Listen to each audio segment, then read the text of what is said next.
il y a les vérités, et même plus précisément, il y a des vérités. Parce que les vérités, c'est comme s'il y avait un total. Mais il n'y a pas de total des vérités. S'il y avait un total des vérités, ça serait la vérité. Ce serait le multiple qu'on appellerait la vérité. C'est un peu l'idée de Hegel, ça. Pour Hegel, il y a un développement immanent de l'être qui est producteur de vérité, et finalement, il y a un savoir absolu, il y a quelque chose qui est la récollection complète de toutes les vérités. Donc j'ai dit, il y a l'énoncé précis, c'est il y a des vérités. Et ce n'est ni il y a la vérité, ni il y a les vérités. Donc il y a des vérités, et en fin de compte, ça se présente comme un axiome, oui. Ça se présente comme un axiome ou comme une constatation. Il y a peut-être une argumentation négative qui a été souvent proposée dans l'histoire de la philosophie. C'est-à-dire, quelles sont les conséquences de la thèse « il n'y a pas de vérité du tout ». C'est-à-dire la thèse sceptique.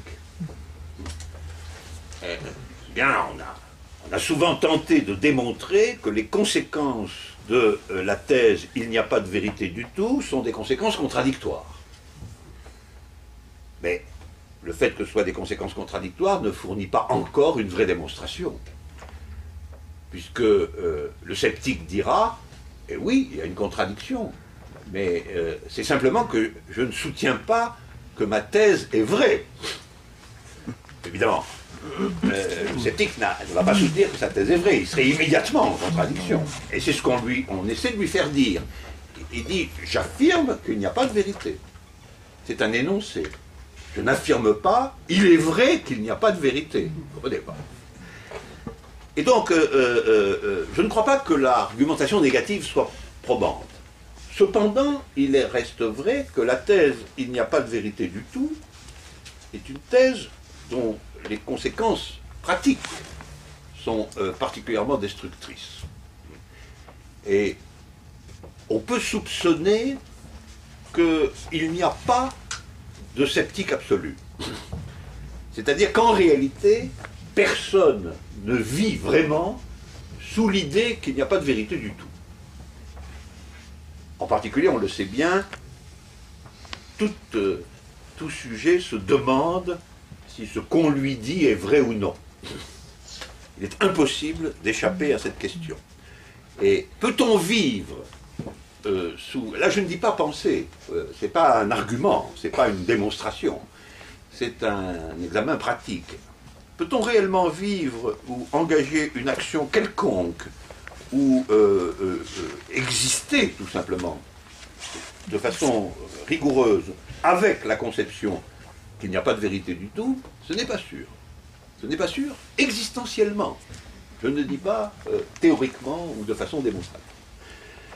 Mais en fin de compte, c'est pourquoi la thèse « il y a des vérités » se présente comme un axiome.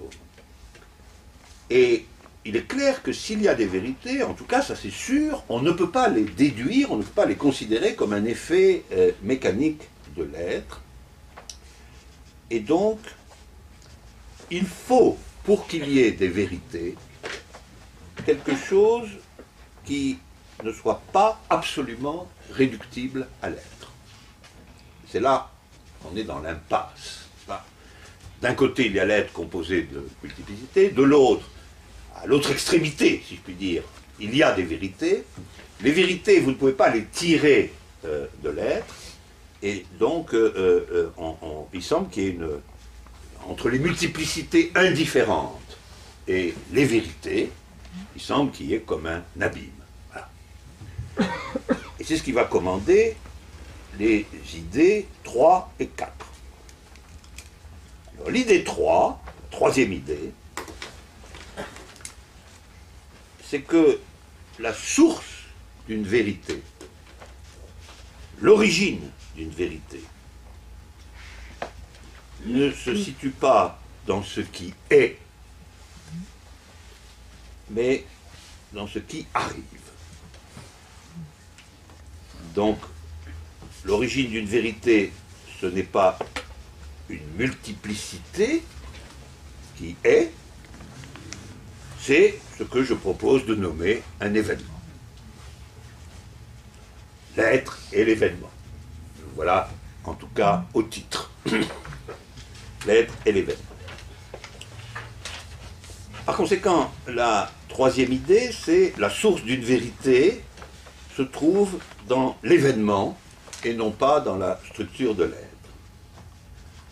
Donc, finalement, une vérité n'est pas quelque chose qui est dans son origine, mais quelque chose qui arrive.